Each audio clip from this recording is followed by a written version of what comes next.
പരിശുദ്ധ അമ്മ ജീവനോടെ പ്രത്യക്ഷപ്പെട്ട പരിശുദ്ധമായ ഈ അൾത്താരിൽ കയറുന്ന ഒരിക്കൽ കൂടി സാക്ഷ്യം പറയുവാൻ എന്നെ അനുവദിച്ചതിന് പരിശുദ്ധ അമ്മ ഈശോയ്ക്കും കോടാനുകൂടി നന്ദി പറയുന്നു. എൻ്റെ പേര് സാബു, ഇതെൻ്റെ മകൻ ലിബിൻ. ഞങ്ങൾ ഇടുക്കി ജില്ലയിലെ അണക്കരയിൽ നിന്ന് വരുന്നു. ഞാൻ ആദ്യമായിട്ട് ഉടമ്പടി എടുക്കുന്നത് 2022 ജനുവരി 15-ാം തീയതിയാണ്. ഒരിക്കൽ സാക്ഷ്യം പറയാനുള്ള അനുഗ്രഹം അമ്മ മാതാവിൽ നിന്ന് എനിക്ക് ലഭിക്കുകയുണ്ടായി. ഇപ്പോൾ ഞാൻ പറയുന്ന സാക്ഷ്യം 2024 കടുത്ത വേനലിൽ എൻ്റെ കുഴൽക്കിണർ വറ്റിപ്പോയി. അതായത് വെള്ളത്തിന് ഒത്തിരിയേറെ ഞാൻ കഷ്ടപ്പെട്ടു. അപ്പോൾ വീണ്ടും ഒരു കുഴൽക്കിണറടിക്കണമെന്ന് ഞങ്ങൾ ആലോചിച്ചു. അതിന് സ്ഥാനം കണ്ടു. അപ്പോൾ ഭയങ്കര തിരക്ക് പിടിച്ച സമയമായിരുന്നു. ഈ കുഴിക്കുന്ന വണ്ടി ലഭിക്കണമെങ്കിൽ ഒത്തിരി കഷ്ടമായിരുന്നു. അപ്പോൾ ഒത്തിരി കുഴിക്കാൻ വേണ്ടി സ്ഥാനം കണ്ട് ഞങ്ങൾ 15 ദിവസം ഒത്തിരി, അതായത് കുഴിക്കാൻ ഉദ്ദേശിച്ചിരുന്ന സ്ഥലത്ത് പോയി നിന്ന് ജപമാല ചൊല്ലി ഒത്തിരിയേറെ പ്രാർത്ഥിച്ചതിൻ്റെ ഫലമായിട്ട് 15 ദിവസം കഴിഞ്ഞപ്പോൾ ഞങ്ങൾക്ക് നല്ലൊരു വാഹനം ലഭിച്ചു. കുഴൽക്കിണർ കുഴിച്ചു. കുഴിക്കുന്നതിന് മുമ്പായിട്ട് അവിടെ ഉപ്പ് വിതറുകയും അതിൻ്റെ ഭിത്തിൽ ഉടമ്പടി തൈലം പുരട്ടി പ്രാർത്ഥിക്കുകയും ചെയ്തു. 550 അടി കുഴിച്ചപ്പോൾ ആവശ്യം പോലെ, അതായത് കുഴിക്കാൻ സാധിക്കുകയില്ലാത്ത പോലെ വെള്ളം നൽകി പരിശുദ്ധ അമ്മയും ഈശോയെ അനുഗ്രഹിച്ചു. അമ്മ മാതാവിന് ഈശോയ്ക്കും ഒത്തിരി നന്ദി പറയുന്നു. അതുപോലെ എൻ്റെ മോന് കിട്ടിയൊരു അനുഗ്രഹമാണ്.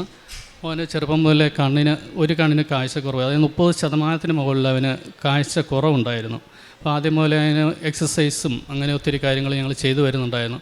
പിന്നെ അങ്ങനെ പീഡിയാട്രിക് സർജൻ അങ്ങനെ കാണിച്ചപ്പോൾ ഡോക്ടർ പറഞ്ഞു നമുക്ക് സർജറി കൂടാതെ അത് പൂർണ്ണമായിട്ട് മാറ്റുന്നത് ബുദ്ധിമുട്ടാണെന്ന് പറഞ്ഞു. ഞാനിവിടെ ഉടമ്പടിയിൽ നിയോഗം വെച്ച് ഞാൻ പ്രാർത്ഥിച്ചിരുന്നു. അതിൻ്റെ ഫലമായിട്ട് ഉടമ്പടി തൈലം പുരട്ടി പ്രാർത്ഥിച്ചതിൻ്റെയും ഫലമായിട്ട് മോന് ഓപ്പറേഷൻ കൂടാതെ അതിന് സൗഖ്യം ലഭിച്ചു. കുറച്ച് നാളും കൂടെ ഗ്ലാസ് വെച്ച് ഉപയോഗിക്കണമെന്ന് പറഞ്ഞിട്ടുണ്ട്. എങ്കിലും സർജറി കൂടാതെ സൗഖ്യം തന്ന അമ്മയ്ക്കും ഈശോയ്ക്കും ഒത്തിരി നന്ദി പറയുന്നു. അതുപോലെ അവൻ പഠനത്തിന് ഒത്തിരി പിന്നോട്ടായിരുന്നു. പഠിക്കുമെങ്കിലും മാർക്ക് അതനുസരിച്ചില്ലായിരുന്നു. ഞാനത് നിയോഗം വെച്ച് പ്രാർത്ഥിക്കുകയും ഉടമ്പടി വസ്തുക്കൾ, നേർച്ച വസ്തുക്കൾ ഉപയോഗിച്ചതിൻ്റെ ഫലമായിട്ട് അവന് 2023 ക്ലാസ് ടോപ്പറായിട്ട് അവന് ടോപ്പ് ലഭിക്കുകയും ചെയ്തു. അവൻ്റെ മെറിറ്റ് കൊണ്ടല്ല, അമ്മയ്ക്കും ഈശോയ്ക്കും ഒത്തിരി നന്ദി പറയുന്നു. അതുപോലെ എനിക്കൊരു വാഹനം, ഒരു കാർ വേണമെന്ന് ഒത്തിരി ഞാൻ ആഗ്രഹിച്ചിരുന്നു. പക്ഷേ നമ്മുടെ സാമ്പത്തിക ബുദ്ധിമുട്ട് കാരണം അത് സാധിക്കുകയില്ലായിരുന്നു. അങ്ങനെ അമ്മയോട് പ്രാർത്ഥിച്ചതിൻ്റെ ഫലമായിട്ട് അമ്മയുടെ സഹായത്തോടെ നല്ലൊരു വാഹനം, സെക്കൻഡ് ഹാൻഡിലൊരു വാഹനം ലഭിക്കുന്നതിന് സാധിച്ചു. അത് ഏറ്റവും കൂടുതൽ എനിക്ക് ഓടിയിരിക്കുന്നത് അമ്മയുടെ സന്നിധിയിലേക്ക്, കൃപാസനത്തിലേക്ക് വരാൻ വേണ്ടിയാണ് ഉപയോഗിച്ചിരിക്കുന്നതും. അമ്മയ്ക്കും ഈശോയ്ക്കും ഞാൻ ഒത്തിരി നന്ദി പറയുന്നു. അതുപോലെ എൻ്റെ അമ്മയ്ക്ക് കിട്ടിയ വലിയൊരു രോഗസുഖത്തെക്കുറിച്ചാണ്. എൻ്റെ അമ്മ ഒരു 8 വർഷം മുമ്പ് ഒന്ന് വീണ് ഈ കാലിൻ്റെ ഇടുപ്പല്ല് പൊട്ടി, അതായത് ബോള്, നമ്മുടെ ഈ ജോയിൻറ്റ്, കാലിൻ്റെ ജോയിൻറ്റ് പോലത്തെ സംഭവം, അത് പോയിട്ട് സ്റ്റീലിൻ്റെ ബോളാണ് ഉപയോഗിച്ചിരിക്കുന്നത്. അത് പോയിട്ട് അതിൻ്റെ കൂട്ടത്തിൽ ഇടുപ്പല്ലും പൊട്ടി വീണ്ടും ഒന്നുകൂടെ 2024 അമ്മയൊന്ന് വീഴുകയുണ്ടായി. ആ വീഴ്ചയിൽ ഡോക്ടർമാർ പറഞ്ഞു സർജറി കൂടാതെ നമുക്ക് ഒന്നും ചെയ്യാനായിട്ട് പറ്റത്തില്ല. എന്താണെന്ന് വെച്ചാൽ നേരത്തെ ഇട്ടിരുന്ന ബോളും അതും അവിടുന്ന് മിസ്സായി മാറിയിട്ടുണ്ട്. അതുകൊണ്ട് സർജറി ചെയ്തെങ്കിലേ പറ്റുള്ളൂ എന്ന് ഡോക്ടേഴ്സ് പറഞ്ഞു. അപ്പോൾ അമ്മയുടെ പ്രായാധിക്യം മൂലവും സർജറി ചെയ്യാനായിട്ട് പറ്റുമോ. പിന്നെ ആലോചിച്ച സ്ഥിതിക്കാലോ ഡോക്ടർമാർ പറഞ്ഞു കൂടിയാൽ 3 മാസം, അത് കൂടുതൽ അമ്മ ഇരിക്കില്ല, കിടപ്പായി പോയി കഴിഞ്ഞാൽ നമ്മൾ മരിച്ചു പോകത്തേ ഉള്ളൂ പറഞ്ഞു. അങ്ങനെ ഞങ്ങൾ സർജറിക്ക് തീരുമാനിച്ചു. അങ്ങനെ ഒത്തിരി വിഷമത്തോടെ സർജറി നടത്തിയേക്കാനുള്ള തീരുമാനത്തിലേക്ക് വരികയും ചെയ്തു. അങ്ങനെ ഇരുന്ന ദിവസമാണ്, ഒരു ഉടമ്പടി ആരാധന നടന്ന ദിവസമാണ് 26/11/2024 ഇവിടെ ഉടമ്പടി ആരാധന നടക്കുന്ന ദിവസം. ഞാൻ പച്ചത്തിരി കത്തിച്ച് ഒത്തിരി വിശ്വാസത്തോടെ കരഞ്ഞ് ഞാൻ പ്രാർത്ഥിച്ചു. ഈശോയെ സൗഖ്യം തരണേ, അമ്മയ്ക്ക് സർജറി കൂടാതെ സൗഖ്യം ലഭിക്കാൻ വേണ്ടി പ്രാർത്ഥിച്ചു. ഉടമ്പടി ആരാധന മധ്യേ ബഹുമാനപ്പെട്ട ജോസഫ് അച്ഛൻ പറഞ്ഞു ഇടുപ്പല് സംബന്ധമായ അസുഖങ്ങളുള്ളവരെ സമർപ്പിച്ച് പ്രാർത്ഥിച്ചു. അച്ഛൻ ഇങ്ങനെയാണ് പറഞ്ഞത്. ഒന്നുകൂടെ അച്ഛൻ എടുത്ത് പറഞ്ഞു ഇടുപ്പലിന് സർജറി പറഞ്ഞിരിക്കുന്നവർ സർജറി കൂടാതെ തന്നെ സൗഖ്യമാകട്ടെ എന്ന് പ്രാർത്ഥിച്ച് അങ്ങനെ അച്ഛൻ പറയുകയുണ്ടായി ഉടമ്പടി ആരാധനയിൽ. ഞാനതെൻ്റെ അമ്മയ്ക്ക് തന്നെയാണ് ലഭിക്കുന്നതെന്ന് ഞാൻ ഉറച്ച് വിശ്വസിച്ച് പ്രാർത്ഥിച്ചു. അതിൻ്റെ ഫലമായിട്ട് അന്ന് തന്നെ ഡോക്ടർ സർജൻ വന്നിട്ട് പറഞ്ഞു നമുക്ക് സർജറി വേണ്ട, അമ്മയെ വീട്ടിലേക്ക് കൊണ്ടുപോകുള്ളൂ, നമുക്ക് വീട്ടിൽ വെയിറ്റ് ഇട്ടൊരു 30 ദിവസം കിടന്നാൽ മതി, ശരിയായിക്കോളൂ എന്ന് പറഞ്ഞു. അങ്ങനെ സർജറി ഇല്ലാതെ തന്നെ എൻ്റെ അമ്മ ഇപ്പോഴും ജീവിച്ചിരിക്കുന്നത്. 3 മാസത്തെ കാലാവധിയാണ് അമ്മയ്ക്ക് പറഞ്ഞിരുന്നത്. എന്നാൽ ഇപ്പോൾ ഏകദേശം 1.5 വർഷത്തോളം കഴിഞ്ഞു. അമ്മയുടെ കാര്യങ്ങൾക്കെല്ലാം എഴുന്നേറ്റ് നടക്കുകയും ഒരു കുഴപ്പമില്ലായിരിക്കുന്നു. ഇതൊന്നും എൻ്റെ മെറിറ്റ് കൊണ്ടല്ല, പരിശുദ്ധ ഈശോയുടെയും അമ്മ മാതാവിൻ്റെയും കൃപയാലാണ്. ഈശോയ്ക്കും അമ്മയ്ക്കും ഒത്തിരി നന്ദി പറയുന്നു. പ്രേക്ഷിത പ്രവർത്തനമായിട്ട് ഞാൻ കൃപാസനം പത്രം വാങ്ങിച്ചിട്ട് എല്ലാ മേഖലയിലും, ഓട്ടോറിക്ഷ സ്റ്റാൻഡ്, കടകളിൽ, ഹോസ്പിറ്റലുകളിൽ, അങ്ങനെ സകല മേഖലകളിലും ഞാൻ കൊടുക്കാറുണ്ട്. ആദ്യമൊക്കെ പത്രം കൊടുക്കാനായിട്ട് എനിക്ക് വളരെ മടിയായിരുന്നു. എന്ത് വിചാരിക്കും, ആൾക്കാരെങ്ങനെ വിചാരിക്കും എന്നോർത്തു. അടുത്തുള്ളൊരു ചേച്ചി പറഞ്ഞാണ് ഞാനിങ്ങനെ കൃപാസനത്തെക്കുറിച്ച് അറിഞ്ഞത്. അങ്ങനെ ഒരു പത്രം ലഭിച്ച് അങ്ങനെയാണ് ഞാൻ ഉടമ്പടിയിലേക്ക് വരുന്നത്.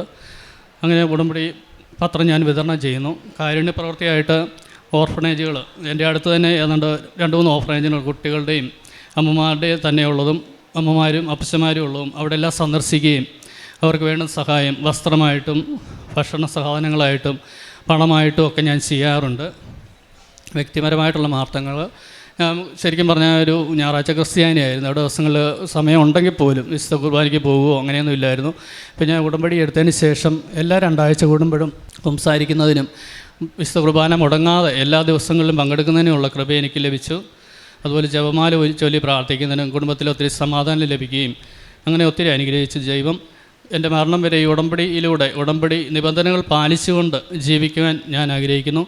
ഈശോയ്ക്കും പരിശുദ്ധ അമ്മയ്ക്കും കോടാനുകൂടി നന്ദി സ്തുതി അർപ്പിക്കുന്നു. അതുകൊണ്ട് ഇവിടുത്തെ ഉടമ്പടി ആരാധന മുടങ്ങാതെ കൂടുകയും ഫേസ്ബുക്കിലൂടെയും വാട്സപ്പിലൂടെയൊക്കെ ഷെയർ ചെയ്യാറുണ്ട്.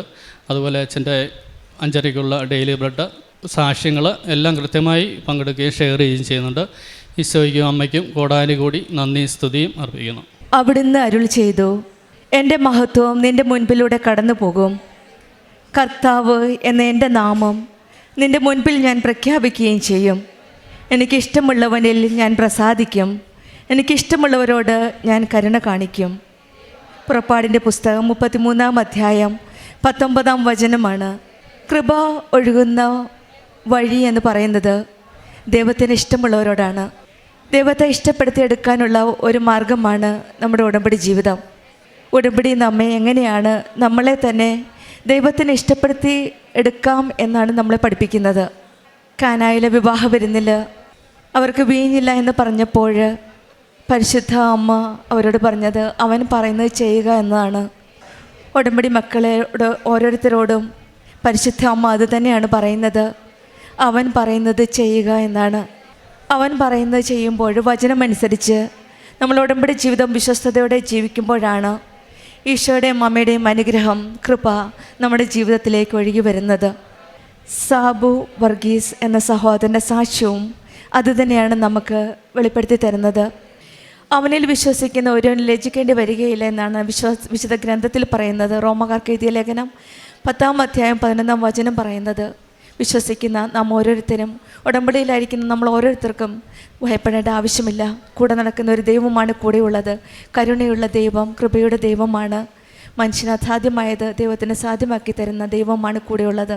നമ്മുടെ ജീവിതത്തിലും ഉടമ്പടി ജീവിതം കൂടുതൽ വിശ്വസ്തയോടെ, കൂടുതൽ ആത്മാർത്ഥതയോടെ മുന്നോട്ട് നയിക്കുവാൻ ഈശോയും അമ്മയും നമ്മെ അനുഗ്രഹിക്കട്ടെ എന്ന് പ്രാർത്ഥിക്കാം. സാബു വർഗീസിന് കുടുംബത്തിന് ലഭിച്ച എല്ലാ അനുഗ്രഹങ്ങൾക്കും നമ്മൾക്ക് കരങ്ങളടിച്ച് ദൈവത്തെ മഹത്വപ്പെടുത്താം. യേശുവേ നന്ദി, യേശുവേ സ്തുതി, ആവേ മരിയ. അത്യപൂർവ ദൈവാനുഭവങ്ങൾ ഇനി നിങ്ങൾക്കും സ്വന്തം. ഈ യൂട്യൂബ് ചാനൽ ഇതുവരെ സബ്സ്ക്രൈബ് ചെയ്തിട്ടില്ലെങ്കിൽ ഇപ്പോൾ തന്നെ സബ്സ്ക്രൈബ് ചെയ്യുക. ഈ വീഡിയോ ഇപ്പോൾ തന്നെ നിങ്ങളുടെ സുഹൃത്തുക്കൾക്ക് ഷെയർ ചെയ്തുകൊണ്ട് കർത്താവിൻ്റെ പ്രേക്ഷിതരാകുക.